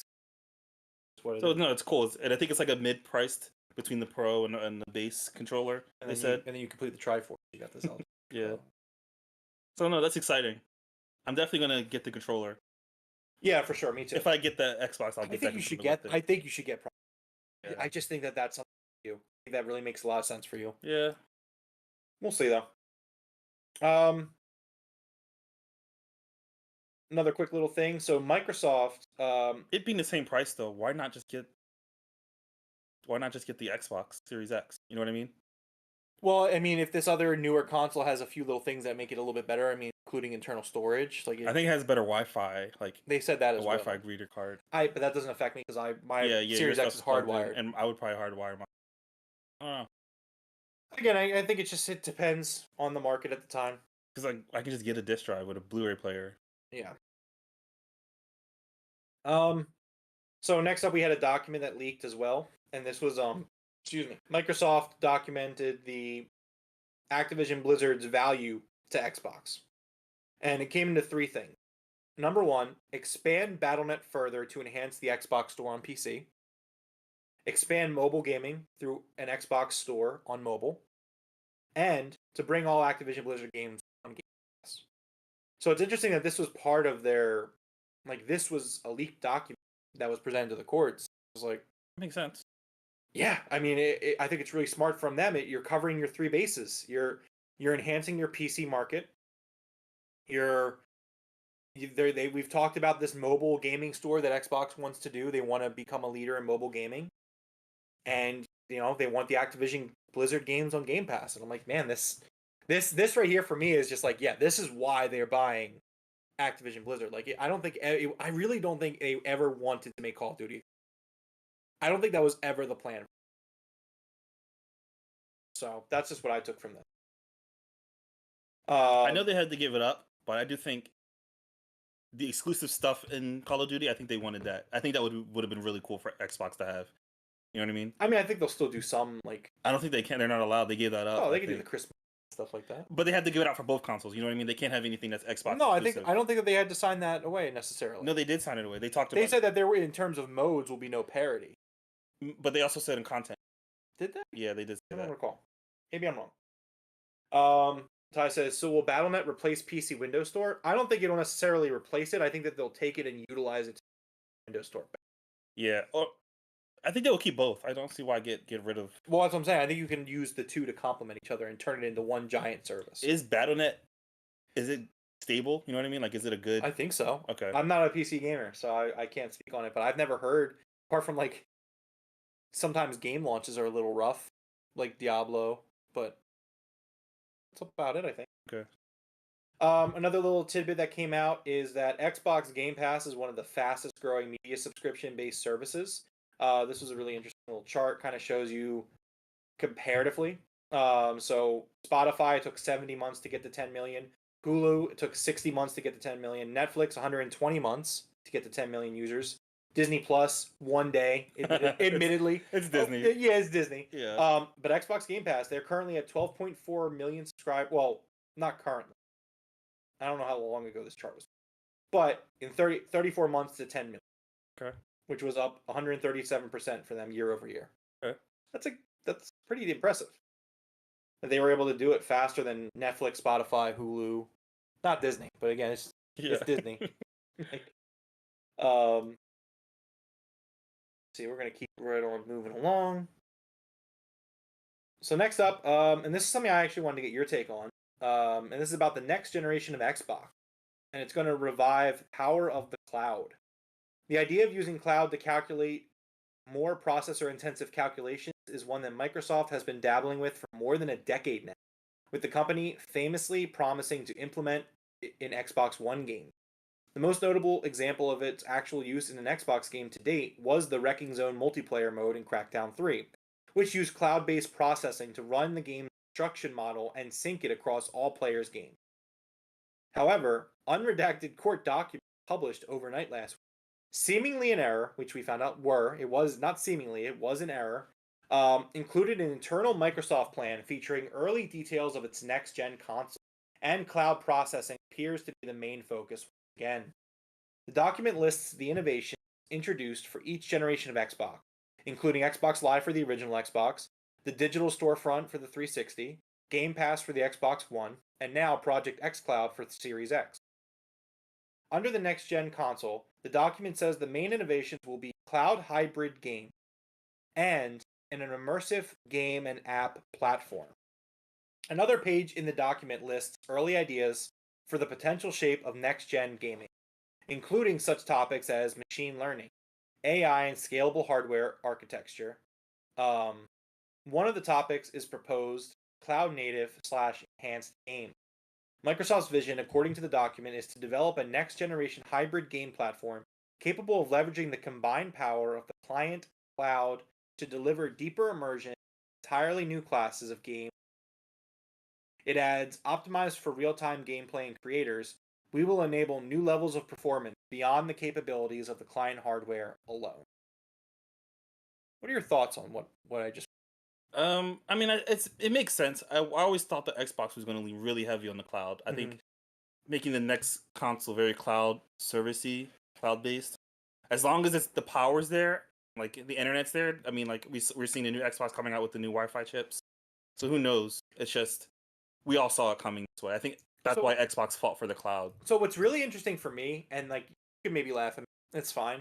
But like reading this, I have never really interpreted cloud in this way. Okay. Like when you asked me before reading this when this came out, when I think of like cloud, it's like, oh, it's just about or like having a save file. But like not really in terms of a practical use outside of like accessing the app or the game. I get what you're saying. So it's like for them to just say like, hey, like how can we use cloud to make a game better? Not just how you play your game and where you play your game, but like using that technology in a game. Like I'm intrigued to see this. I think that this kind of also I mean like it does I don't want to say reek, but it reeks of like always online console, which obviously didn't go well for them in the Xbox One day. Obviously we're in a different era now, so maybe you could make it work. I don't know. But I'm intrigued by this, and I guess we'll just have to see what they come up with. I definitely obviously want to see more. Plans can change though, so we don't know if this is for sure. That's still the plan, but it's interesting. Ty says cloud hybrid games sound interesting, and he thinks it can help developers for sure, but it's up to Xbox to utilize and show these games. They can't rely on third parties to come up with their ideas on their own. I agree with that, actually. I mean, you kind of, I don't know. I don't know if, like, studios still have to use it. You know what I mean? And especially first party. I guess you kind of have to, like, I don't want to say force, but, like, hey, first party, we have this. Use it. You know what I mean? Yeah, I know. It's definitely a delicate balance. Yeah. But I agree. They have to be the ones to do it, not third parties. The next time I had the controller leaked, I guess I put up a separate thing for the controller, but we already talked about that, so we can just skip over that. A really cool part of the leak, Xbox plans to eventually let players customize their console in the Xbox Design Lab. As in... Like, you know the controller design lab? Design your console in that insane. design lab. That's crazy. It is. The plans were revealed during an internal document included as part of a leak of the unredacted court documents published overnight. The document, which highlights Microsoft's mid-gen plan, we already talked about that. However, it makes a new reference to a new project, codenamed Uther, which will allow players to order an Xbox Series X console through the Design Lab. Design Lab currently focuses solely on controllers and lets players customize their own wireless controller or wireless controller Elite, the Elite Wireless Controller 2. Players could choose the colors of every element of the controller, including the main shell, analog sticks, buttons, triggers, shoulder buttons, grips, and menu buttons. If Microsoft's plan come to fruition, the same would eventually be possible for actual consoles. The document also contains a spec sheet comparing the upcoming Elwood revision of the Series S, the Brooklyn revision of the Series X, and the Uther project. This would be really, really cool. Yeah, that would be really cool. Like, could you imagine like going on there and just like, oh, I want a blue Xbox. Yeah. I want a red Xbox. There's so many color options for the controller. It's funny. We were talking, I think, when we talked about the PlayStation Showcase 2 weeks ago or whatever it was. Oh, having those three. With State of Play, where it's like, man, red, blue, and there should be more colors. You said it yourself. There should be more colors. There should be so much. Yeah. Well, Xbox is listening. Yeah. They heard you, Devroro. Yeah. They were like, we like that. Write that down. Phil Spencer's watching our podcast. He's like, I'm more surprised. Like, they could also do it with their sleeves too, right? Like, customize the sleeve and get it sent to you. Well, I think that because you would do a sleeve over a customization. I would, because I don't need a whole new console. Yeah. But like again, this is the genius of Xbox's strategy that we're seeing once again play off in a different section of their business, where it's about the tiers. It's like, what level fan are you? What level? Not even fan, but like what level of need are you? So it's like for me, I love my Series X. I don't need a new Series X, but I would damn love one of those wraps. So you give your customers the option. It's like, well, if you already have a console, you're happy with your console, here's a wrap, $50, whatever. But if you don't have an Xbox, and you want to get an Xbox, it's like, hey, for the price of a console, no extra price, design your console for you. Yeah, I just hope they follow through with it. You know, like this is just leaks and rumors and stuff. For sure, nothing is confirmed. Yeah, it would be really cool though if they follow through, because I'm sure it's a thing that's been talked about. Yeah. Jeff, you had something you wanted to say? I was gonna say, you ever played Call of Duty back in the day when you could customize your weapon, like where you could paint the entire thing however you wanted? Yep. Imagine if they let you do that for one of those wraps. Like that would be so awesome if you could go into a paint program and design your own entire wrap. Yeah, If you could put an image on the wrap and they make the wrap for you. And Yeah, they send it That's what I mean. Yeah. I feel like that's I would get that. yeah, that would be awesome. I would get a Majora's Mask wrap for my Xbox. That's what I would do. Yeah, I mean, or at least like let third party are going to do it anyway. You know what I mean? Yeah. Well, yeah. Once these wraps are out in the around the like the world, and people like pick one up, and like someone's gonna make these things. Yeah, Yeah, they're gonna take the template. They'll make them. Yeah, They'll be everywhere. All right. One last little leak, and then we'll get to Phil Spencer's response for the leaks, and then we'll close out the show. So Microsoft expected, really high ass to expect anything from Rockstar these days. Microsoft expected Red Dead Redemption 2 to have PS5 and Xbox Series X upgrades 2022. all right. We did not get that. Yeah. Microsoft's like, surely Rockstar will do this. Yeah. Right? Guys? It's Rockstar. Yeah. And lastly, Phil Spencer, and he addressed all of the leaks. So first he tweeted about the leak. He said, we've seen the conversation around old emails and documents. It's hard to see our team's work shared in this way because so much has changed and there's so much to be excited about right now and in the future. We will share the real plans when we are ready. So Spencer's kind of making it clear that it's like, hey, these are older plans. Things change. Not everything you're seeing here is probably still the plan. Just be patient. Wait for the official release. Phil Spencer did send a memo to the team at Xbox and Xbox's employees. He says, team, today, several documents submitted in the court proceedings related to our proposed acquisition of Activision Blizzard were unintentionally disclosed. I know this is disappointing, even if many of the documents are well over a year old and our plans have evolved. I also know we all take the confidentiality of our plans and our partners' information very seriously. This leak obviously is not us living up to that expectation. We will learn from what happened and be better going forward. We all put incredible amounts of passion and energy into our work, and this is never how we want that hard work to be shared with the community. That said, there's so much more to be excited about, and when we're ready, we'll share the real plans with our players. In closing, I appreciate all of the work that you pour into the Team Xbox to surprise and delight our players. In the days and weeks ahead, let's stay focused on what we can control, continuing the amazing success of Starfield, the upcoming launch of the incredible and accessible Forza Motorsport, and continuing to build games, services, and devices that millions of players can enjoy. Phil. I personally felt terrible for the Xbox team. Not like specifically Phil. I mean, it's a rough situation for Phil to be in. But like, keep in mind, like these Xbox plans, like the team at Xbox was working. This is their life's work at the moment. That's you know true. What I mean? That's true. And it's really shitty for these things to get kind of revealed before they're ready and stuff like that.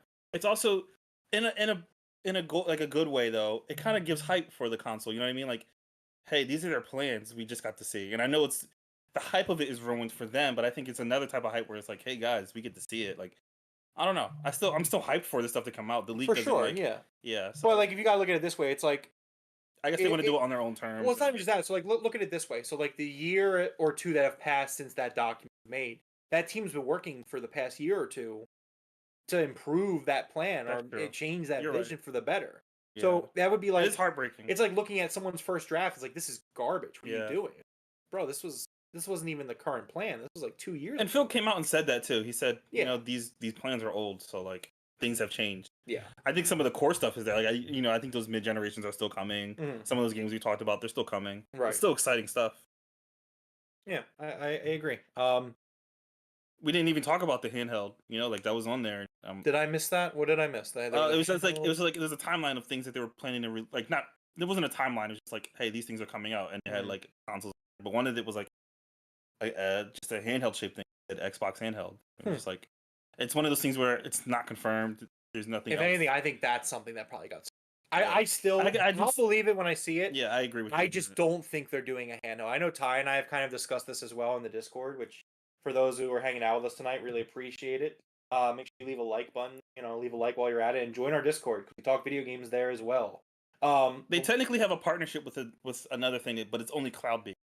Yeah, but like I just don't see Xbox putting out a hand. I know. I just don't think it hits their business. I just don't think it's what they're going. It's because like they have a history of not doing.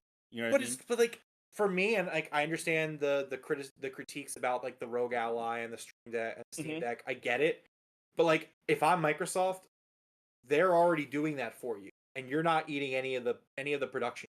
That is true, but to have a dedicated, because there is nothing that's like.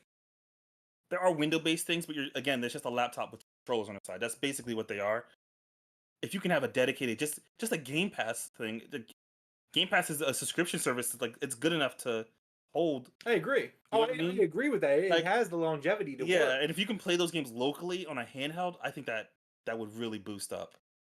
They would get into a handheld market, Yeah, I mean, I get it, and I get what you're saying. That it's not in their plans. They've never put out a hand. Microsoft has never put out. I just don't think it works. I just don't think it's a need for them. I think that they look at the phone. They look at mobile devices, and they're saying like, "Hey, we want to be able to stream games onto the mobile device." I guess that too. Want people to use the ROG Ally. I think that there's other things in that sphere that are close enough to a handheld. Yeah, that they're not going to look at a handheld and be like, "That's worth the production." We also talked about it before. They're definitely moving towards software than hardware, so it makes sense to just. They're so dedicated into the cloud. Well, to be fair, I don't think they're moving away from hardware. It's just how they get the hardware to you. It could be hardware of different sizes. Well, you can also be like you said earlier, phone. I could play Xbox games just from my phone. Yeah, own an Xbox. I get what you're saying. I do get. Yeah. I know what you mean by when you say software. Yeah, so I think if they're so dedicated into the cloud that they're relying on streaming. They're dedicated to streaming, and if streaming is good enough, then you don't need a handheld because, like you said, everyone owns a phone. Yeah. Why you get a little controller add-on for your phone. Yeah. Xbox will make those. Yeah. They already do make those. I just don't see a handheld as something they're going to do. And I could be 100% wrong about it. It was just something that was in the plans. It was there. So. But again, their plans changed. Somebody pitched the idea. Maybe that was before the ROG Ally was even announced. Yeah, I think when you're one of these companies, you have to consider everything. Oh, for sure. Everything has to come to the table, whether it happens or not. I still sit here and I would just, if you were to tell me that 3 to 5 years from now there's an Xbox handheld on the market, I would be surprised. Okay. I would be absolutely surprised. Okay. I just don't think it's something that they're looking to do. That's just me. But what do you think? Do you think that there's an Xbox handheld in the works? I'm asking the people. No, I'm asking you. We already talked about it. I'm asking everyone in the chat and anyone who's checking us out post live. Leave a comment if you're listening to us after we end the show today. I think that's gonna wrap us up here. It was a nice long show, a lot of Xbox stuff. I'm still playing Starfield. You're still playing Zelda. Not much change on that front. I think I'm gonna make a big push to get a lot of Starfield done this week. Okay. I think I'm gonna really kind of get my head down, and I'm starting to feel the pressure. You know what I mean? I had a month where I was like, yeah, this is great, Starfield's great, and then it's like I just look behind me and there's Assassin's Creed, and then I look over there and there's Spider-Man 2, and I'm just I gotta get this. Mm-hmm. Yeah, that's what we're doing. Real quick before we get out of here, Ty says if they believe there's a handheld market out there, especially one that is still reluctant to move to streaming, I could see them considering it. Maybe keep in mind they want to release a dongle. Even though there's a smart TV, you can make the same argument that it doesn't make sense. That's I get true. that. I get that. That is true. I totally get it. Because we heard them, they already have deals made with Samsung to put Game Pass just straight on the TV. Yeah, just an app. So having a dongle out there is more hardware that you may not need. But I think that not every TV, not every TV smart. I think that you're still gonna put a dongle. Okay. Not every smart TV. You'll find those smart TVs that are probably knockoff brands who are just oh, I've never heard of that brand before. You know what I mean? People have those things. I could see there being some sort of thing where you get a little USB stick, pop it in. I mean, to be fair, Google's still selling their exactly. I think there'll be a market for it to an extent, unless Xbox goes out and talks to every single TV manufacturer. They only have to do right now. Exactly. You have your one base TV, and then everything else you can put the dongle on, or you don't, and you just do an app. I don't know. To them, it's whatever they want to do. But all right, yeah. So This has been episode 41 of the Game Room Podcast. Thank you to everyone hanging out with us in the chat tonight. Thank you to Ty. Thank you to the Doge. Thank you to everyone who hung out with us here. I think we had a pretty consistent stream tonight in terms of viewership. Appreciate everyone for hanging out. If you could hit that like button and subscribe on your way out, would really appreciate that. You could follow me on Twitter. You could also follow the channel, which is Jeff on Twitter. If you like wrestling, it's a big week of content for us here on the Broken Tables podcast with our AEW coverage. We'll have our Wednesday Dynamite show, our Saturday Collision show, and this Sunday, a week from today, will be Wrestle Dream, big pay-per-view on October 1st. Devroro the Curly's order has to be placed with Jeff. We'll get around to that, where we do a live watch-along of the pay-per-view. So, real quick, Ty says, good show, guys. Have a good one. Thank you, Ty. Appreciate it, man. Not every TV's smart. Yeah, I know. But yeah, catch you guys later.